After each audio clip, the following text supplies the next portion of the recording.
Ash, can you see this? Yes, I can. I've never seen anything like it. You're the first to go this far into our galaxy. Oh my God.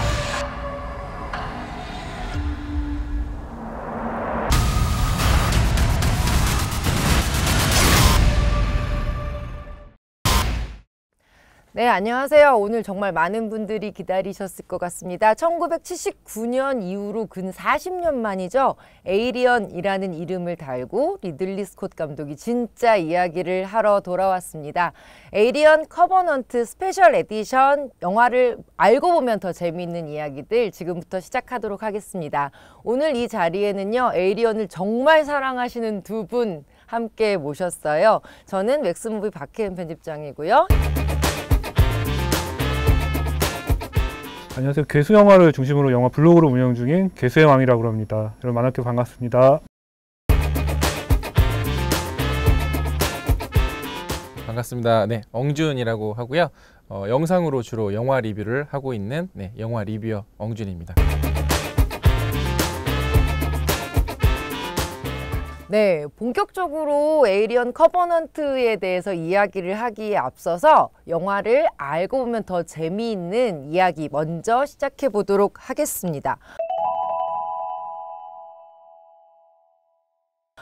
일단 두 분 영화 보시면서 이번 영화 어떻게 봐야 되겠다 굉장히 기대 많이 하셨을 것 같은데 우선 그 얘기 먼저 해주세요. 어떤 기대를 좀 하셨었나요? 그 프로메테우스 전작이었던 프로메테우스와 에이리언 영화 사이에 간극이 어느 정도 있잖아요. 그래서 그 사이에 좀 궁금했던 것들을 또 어떤 방식으로 표현을 해줄까가 굉장히 기대가 됐었고요. 물론 그거에 어느 정도 만족을 하고 나왔기 때문에 저는 이제 개인적으로 제가 생각했던 것보다는 조금 더 재밌는 내용들을 많이 볼 수 있었고, 오히려 제가 생각하지 못했던 부분에서도 좀 신선한 이야기들을 많이 볼 수 있어서 저는 되게 재밌게 봤습니다. 네, 우리 교수양님은요? 예, 저 같은 경우는 이번 에이리언 커버넌트가 프로메테우스의 속편일지 아니면 에이리언의 또 새로운 이야기일지 아예 모르고 갔었어요. 그래서 극장 가서 봤더니만 이제 드디어 기다리던 에이리언이 등장을 하더라고요. 그래서 만족스럽게 봤습니다. 그리고 역시 리들리 스콧 감독님 영화답다, 그렇게 또 봤습니다. 우선 이 에이리언 커버넌트라고 하는 이 영화가 지금 말씀하신 것처럼 에이리언 시리즈의 역사 속에서 어떤 관계가 있는 작품인지를 먼저 좀 얘기를 하고 영화 얘기를 하면 재미있을 것 같습니다. 에이리언 시리즈는 총 4편의 영화로 구성이 되어 있죠. 우선 엉준님께 먼저 여쭤볼게요. 이번 에이리언 커버넌트와 전편의 그 역사성을 좀 같이 본다면 어떤 지점에 있는 영화라고 말씀해 주실 수 있을까요?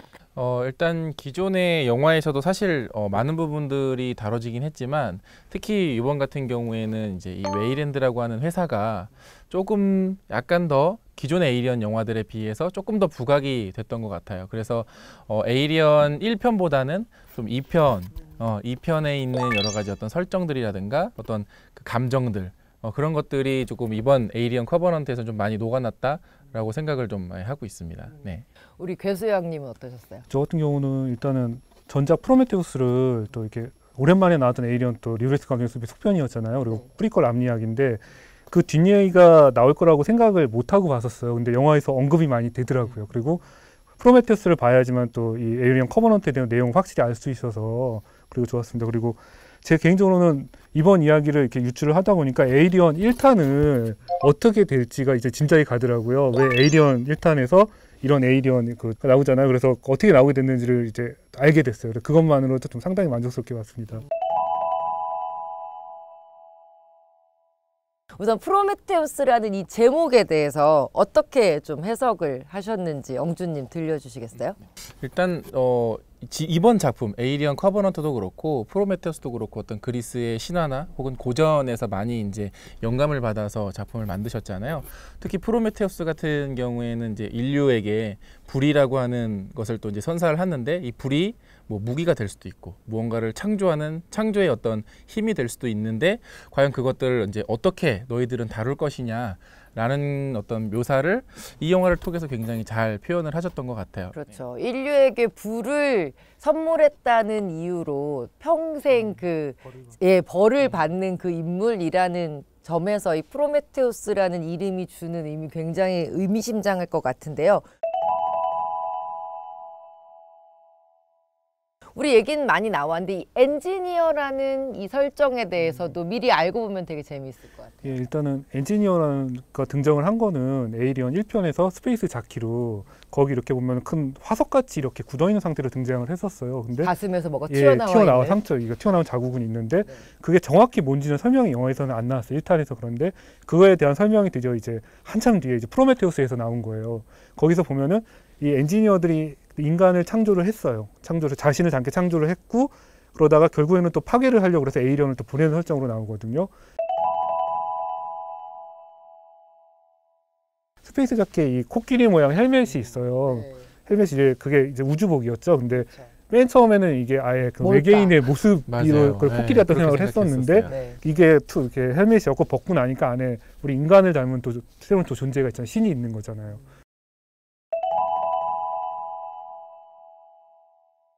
그리고 이제 검은 물, 이 물질에 대한 얘기를 안 할 수 없는데요. 에일리언 이번에 커버넌트에서는 포자 형태로 그리고 과거 프로메테우스에서는 검은 액체, 유기물 형태로 이렇게 나왔었는데 자, 이 물질이 과연 뭐라고 두 분은 예상하셨어요? 그 엔지니어들이 자신의 이제 최고의 과학력을 동원을 해서 결집을 해서 이제 만든 이제 어떻게 보면은 선물일 수도 있고 어떻게 보면 이제 버릴 수도 있는 좀 양쪽 같은 그런 칼날 같은 느낌이었던 것 같아요. 왜냐하면은 프롬테우스 시작을 할 때는 그거를 마시고 본인이 분해가 돼서 이제 생명을 만들었잖아요.